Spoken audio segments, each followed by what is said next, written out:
Hey, welcome back to How to Barbecue Right. Today I'm going to be talking about smoking some venison. Now, besides barbecue, when the barbecue season's over, I used to take several weeks and go deer hunting. And this year I was lucky enough to take a couple doe, and we like keeping some meat in the freezer. And I'm going to show you one way that I like to prepare the backstrap. Now, the backstrap is probably my favorite part of the deer, and it's the loin that runs along the top of the backbone. If you think about pork, like pork loin, well, this is deer loin, same thing. We just call it backstrap, as it comes from the back area right along the spine. A lot of times you see it sliced and battered and pan fried, or a lot of people grill it, but I like to do it whole. Today we're going to be wrapping it in bacon, putting it out on the smoker and cooking it to a internal temperature of about no more than 130 degrees. I mean, if you're going past medium rare, you've ruined this beautiful piece of backstrap. The first step we're going to do is get some seasoning on it. So I'm just got my AP seasoning, salt, pepper, garlic's all this backstrap needs. A lot of people marinate deer, and I do sometimes too, but with a backstrap, it's tender. You really don't have to marinate it.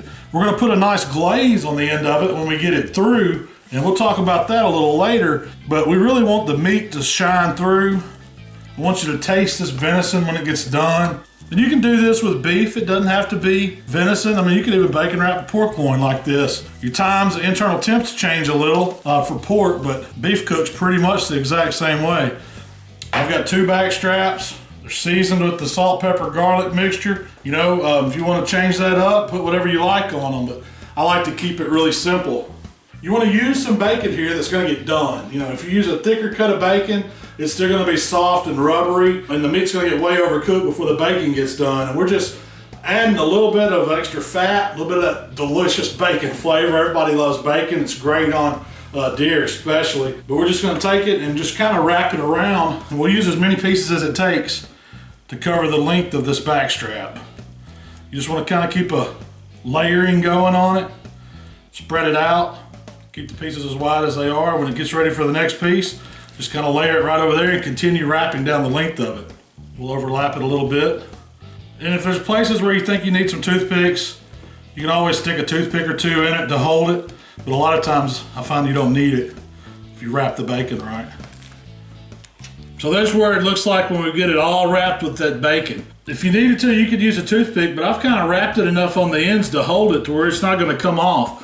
When we lay it on the smoker, we're just going to lay it straight down like it's sitting on the platter, so there's not a lot. It's going to cook even because we're not cooking it at a real high like searing temperature. We're slowly going to bring it up to 125 internal temperature, and it's probably going to take maybe about an hour, hour and a half. With something like this, I definitely use an internal thermometer on it so I can watch and see what the temp's doing.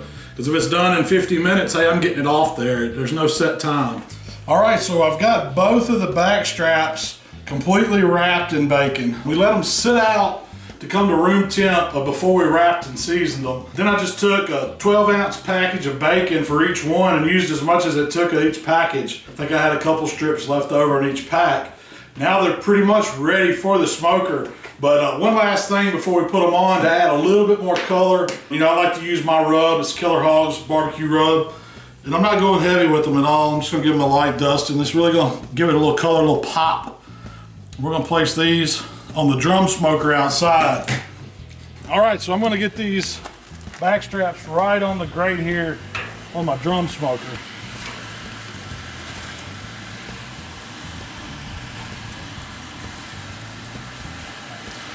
And we're cooking about 275 degrees today. Is what I've got my stoker set at. I just want to control it, keep a good temperature. A little light smoke. I'm using a chunk of pecan wood to give it some smoke, but it doesn't take a whole lot. We're looking at about maybe an hour to hour and a half total time. All right, but before I close the lid, I'm going to get an internal thermometer going so I can watch what I'm doing here. And I'm using this ThermalWorks DOT, do one thing thermometer. It just watches the internal temp. Got it set at 125. You can see it's 56 right now. It's going to alarm when it gets close, and I just want to get it right, make sure you get it right in the middle of one of these back straps, and that way you'll know what your temp is. But like with these drum cookers, you gotta get the lid back on pretty quick or the fire will get up and away from you. So the lid's down. I'm gonna watch the internal temperatures for these back straps. Shouldn't have to do anything to the fire. These drums will cook for hours without messing with them once you get them rolling. We're gonna go inside, We'll come back out and check on about 30 minutes, see where we're at. Stick around. Okay, the ThermalWorks dot hit 125 on these back straps right at the hour mark. I just paid attention real close, and I wanted to stop them there because I'm putting this glaze on. And check them out what they look like. I pulled the thermometer out. They got a nice color to them. You know, the rub added that kind of that mahogany look, but the bacon's browned up, and that's what we want to see. But I wanted to put a glaze on here at the end. So the glaze I'm using is kind of inspired from the Korean short rib recipe I've done. It's kind of got a soy base, but I've put some ginger in it, some fresh garlic, some green onion, some sesame oil, some sesame seeds, and I've kicked it up a little bit of molasses to balance out some of those flavors in it. But it's really gonna make a nice glaze for this venison. You just brush it on. We're gonna let it go 15 more minutes tops because we don't want the internal temperatures to get above 130 on these, which should be right at just perfect doneness for some venison. But before you go brushing this on, when you get it all mixed up, you want to put it in a microwave just for a few minutes to heat it up. Like any glaze, it needs to be a little warm. You don't want to put something cold on hot meat. So now we're going to cover it up, let it finish out, let that glaze add some color to it. It's going to add a little sweetness. It's going to be really awesome on this venison backstrap. All right, these backstraps are looking awesome. The glaze set just like I wanted. Just wanted to give it some color and give it some time to cook on. I didn't want my internals to creep up too high, so before it hit 130, I'm getting these off. We're gonna take them inside and let them rest. But this is how some bacon wrap backstraps are supposed to look right there. Let them rest about 5-10 minutes. Cut into them, because I got to try these today. Okay, we're back inside, and I let these backstraps hang out for about 5-10 minutes here. It's about all I can stand. Just wanted to show you what the final product looked like. I mean, they're really turned out great. The glaze gives them a nice color, and it adds with the rub and the smoke from the pecan wood. It just really turned out really great today.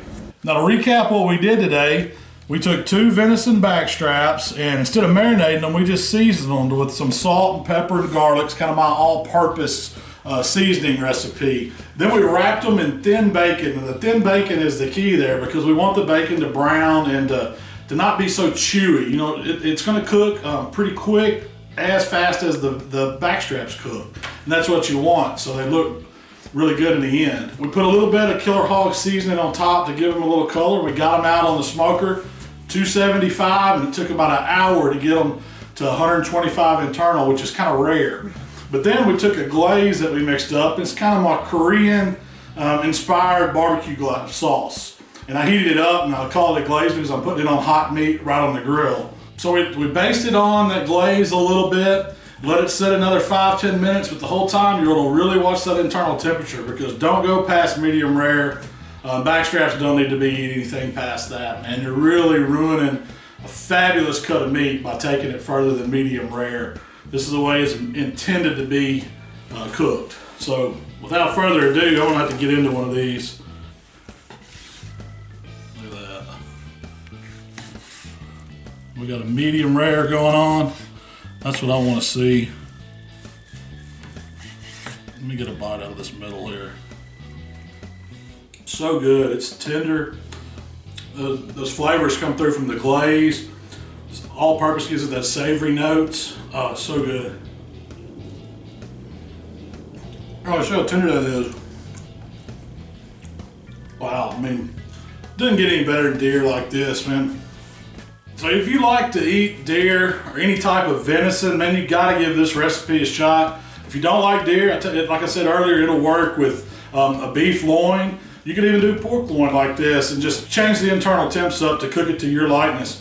To me, man, venison, medium rare is as far as it needs to go. More on the rare side's perfect. Hey, if you like what we're doing here at How to Barbecue Right, subscribe to our channel, man. We're gonna be putting out new videos all year long. You can also find us on Facebook and Twitter. We love the interactions. So just send us those messages and we'll answer them. And thanks for coming and checking us out.